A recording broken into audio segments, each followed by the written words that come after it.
খাই রাইত আমি ওলা হাঁটি হাঁটি আই আর 9:30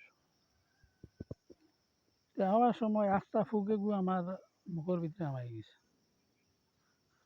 এখন চিন্তা করি দেখলাম যে আমাই গেছে কিতা আমাইল, তখন তো ভিতরেই যাওয়া লাগাইছে।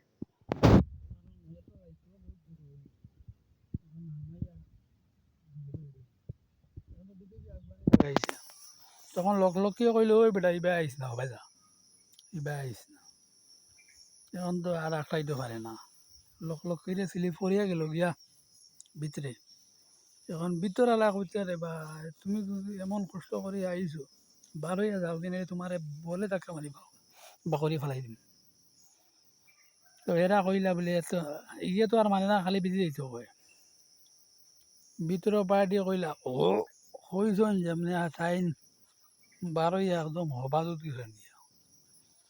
এর লাগিয়া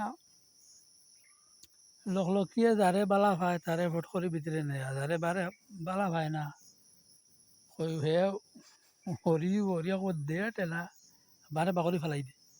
আলা বেআন্দাজ ঘি গই আমাই গেছে ভেটোর ভিতরে বাকরি ফেলাই দিলাম, নাইলে ইয়ে বাদে ক্ষতি করবো হয়েছে।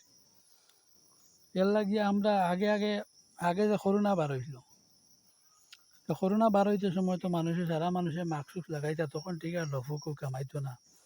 এটা একটা ভালো সুবিধা আছে। আর আর ফাঁকির মাস্ক লাগাইলে মনে করো মুখও গামি যায়, বড় দিকদারি। আমরা হাঁটিয়া হইতে সময় যাতে খেয়াল রাখি ভিতরে ফুকসুক কামাইতেও পারে না, ওলা হিসাবে হাঁটি যাও। আর এগুলো তো এমন বড় জিনিস না, আমার সাথে গিয়ে আরো